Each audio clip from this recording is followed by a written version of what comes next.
안녕하세요, 신 작가입니다. 오늘은 제가 왜 일본에 와 있는지에 대해서 잠깐 좀 짧게 좀 말씀을 드리려고 합니다. 저는 뭐 일본에 자주 오지는 않아요. 1년에 한 번 정도 오고 있거든요. 한 번 오면 한 2개월에서 3개월 정도 좀 있다가 돌아가곤 하는데 제가 올린 동영상에 너는 왜 일본에 왜 가 있냐고 그러면서 좀 안 좋은 댓글을 좀 다시는 분들이 좀 계시더라고요. 그런데 보면은 일본에 살고 있는 사람들, 뭐 그런 사람들 동영상 밑에도 뭐 일본에 왜 있냐 그러면서 막 욕을 하고 그러시는 분들이 좀 계시더라고요. 저는 이번에 일본에 온 게 6월 1일 날 왔습니다. 이번 일본 경제 제재 터지기 전인, 뭐 거의 한 달 전인 6월 1일 날 왔었고, 그리고 한 달 후에 경제제재 터지고 그리고 불매운동 일어나고 그랬었거든요.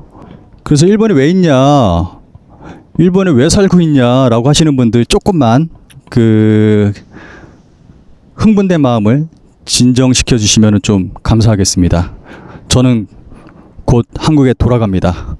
더 이상 너는 일본에 왜 있냐 코멘트 좀, 댓글 좀 안 달아주셨으면 좋겠어요. 저는 이번에 일본에 온 목적이 좀 책을 한 권 좀 써볼까 하고 기획을 해서, 그걸로 해서 좀 그 목표를 가지고 왔거든요. 그래서 일본에 있는 여러 사람들을 좀 인터뷰를 했습니다. 일본에 있는 양심적인 사람들, 좀 깨어있는 시민들, 양심적인 일본인들을 좀 인터뷰를 해보자, 그 사람들의 이야기를 한번 들어보자 해서 좀 여러 사람들을 많이 만나봤거든요. 그래서 제가 만난 사람 중에서는 뭐 대학교 교수님도 계시고, 대학교 교수님 만나서 뭐 젊었을 때 일본의 민주주의를 위해서 학생운동 한 얘기도 좀 들어보고, 지금 현재 일본은 왜 이 모양이냐 뭐 그런 얘기도 좀 들어봤고요. 그리고 작가분도 만나봤습니다. 일본에서 작가로 활동하시는 작가분 만났는데, 그분이 쓴 책이 중국인 얘기거든요. 전쟁 당시에 일본으로 강제징용 당해서 일본에 온 중국인이 탈출을 했어요. 도망을 갔는데 전쟁이 끝난 후에도 전쟁이 끝난 줄을 모르고 18년 동안 돌아다니다가 도망다니다가 사망 후에 발견이 됐거든요. 그 이야기를 책으로 썼습니다.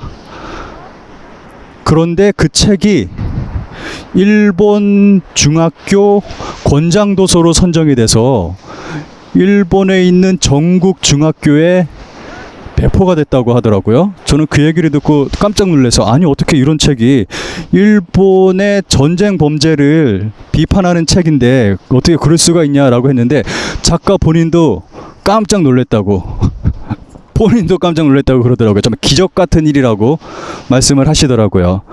그리고 시민운동 하는 분도 만났습니다.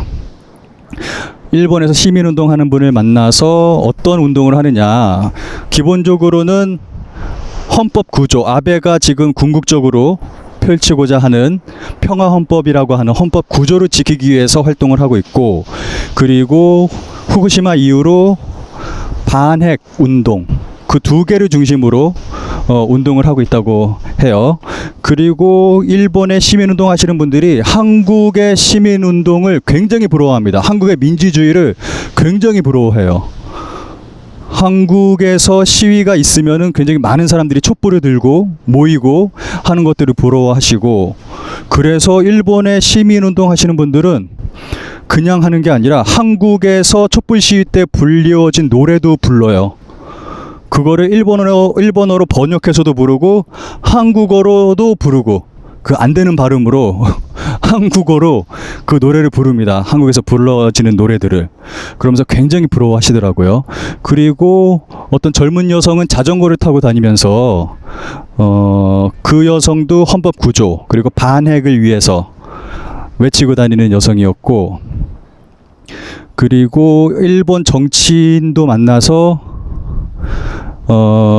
한일 관계에 대한 정치적인 이야기, 그리고 아베가 지금 왜 이러고 있는지에 대해서 뭐 그런 얘기도 좀 잠깐 나눠봤고요.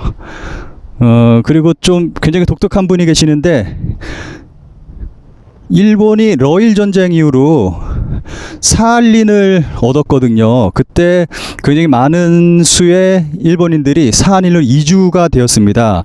그래서 사할린에서 태어나신 분인데 아버지가 다시 일본으로 돌아가게 됐어요. 일 때문에. 일본으로 돌아가게 됐는데 전쟁이 끝나고 이제 그쪽에 남겨져 있던 일본인들은 일본으로 돌아갈 수 없게 된 상태가 되어버렸거든요. 그래서 그분은 거기서 태어나고 자라면서 기본적으로는 태어나고 자라고 그 이후로 어머니가 거기서 노동을 하던 조선인과 결혼을 하시게 됩니다. 그래서 낳아준 아버지는 일본인이지만 길러준 아버지는 한국 사람이에요. 어렸을 때부터. 그래서 학교도 어렸을 때부터 조선학교를 다녔고 사할린에 조선학교가 있었다고 하더라고요. 조선학교 다니고. 그래서 그분은 한국어도 할 줄 알고 러시아어도 할 줄 알고 일본어도 할 수 있습니다. 그분이 한 19년 전에 일본으로 왔는데 그 당시에 일본 국적 인정이 안 돼서 소송까지 해서 힘들게 국적을 취득하고 지금 일본에서 살고 계십니다. 처음에 일본에 왔을 때는 아무래도 일본어를 할 수가 없으니까 일본어를 배우는데 굉장히 고생을 하셨다고 하더라고요. 그분 집에 제가 몇 번 찾아갔는데 정말 깜짝 놀란 게 그분 집에서는 3개 국어를 합니다. 기본적으로 러시아에서 살다 오셨으니까 러시아어, 그리고 한국어, 그리고 일본어. 좀 이상한 게 그분은 한국인은 아니지만 뭐 한 반은 한국인이고, 그리고 그분도 한국인하고 결혼을 하셨어요, 러시아에서.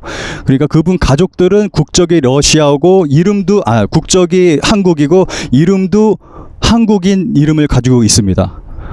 그러니까 우리가 말하는 고려인이죠. 까라이스키라고 부르는 고려인이고, 그런 분을 만났고, 또 한 분은 91살 할머니. 정말 이분은 일본은 정말 나쁜 나라다라고 말씀을 하시면서 지금 그분은 남아있는 인생을 평화를 위해서, 전쟁 없는 일본, 전쟁할 수 없는 일본을 위해서 지금 살아 계신다고 해도 과언이 아닐 정도로. 그래서 그분은 예전에 그 강제징용으로 끌려온 조선인을 직접 눈으로 목격을 하셨대요. 그래서 그거를 잊을 수가 없다고 말씀을 하시면서 그 당시에 강제징용으로 끌려와서 사망한 조선인을 위해서 묘비를 세워 지었어요, 그분이. 그래서 제가 그분 인터뷰를 하고 그 이야기가 제 주변에 좀 얘기가 되면서 이쪽에 있는 일본 분들, 좀 양심적인 일본인들, 의식 있는 일본인들과 같이 그 묘비에 같이 찾아갔습니다. 그래서 뭐 묘비 정리도 좀 하고, 거기서 뭐 좀 이것저것 하고 좀 둘러보고 그러고 좀 왔습니다. 그렇게 일본에 와서 뭐 이 사람 저 사람 좀 만나면서 한 달 정도 정말 좀 정신없이 좀 지내다가 갑자기 생각이 든 게 좀 유튜브나 좀 해볼까? 그 생각이 들어서 좀 유튜브를 시작하게 됐습니다.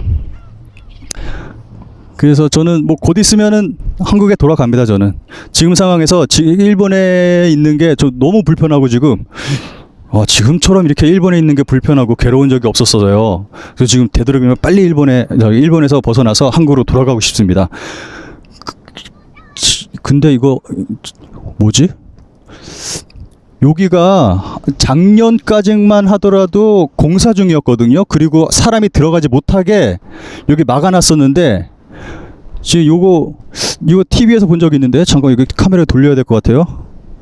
요게 지금 요게 묻혀 있는 거 보니까 뭐 번호도 좀 써 있고, 이거 뭐 정체는 알 수가 없습니다. 좀 갑자기 무서워지네요. 번호 써 있는 것들도 보이고, 이 프레자루가 땅에 이렇게 바닷가에 묻혀 있어요. 이게 도대체 뭔지는 모르겠습니다. 이거 뭐지? 이거 어디서 많이 봤는데? 이거 후쿠시마에서 제염 작업하고 흙을 요게 검정 요 포대에다가 담아서 보관하고 그러잖아요. 그래서 제가 예전에 들은 뉴스에서는 후쿠시마에서 요거를 다 처리할 수가 없으니까 요 검정 포대를 일본 전국으로 보내서 보관을 하고 있다, 그 얘기를 들었거든요. 혹시 설마 이거 그건 아니겠죠? 이거 그거 아니야?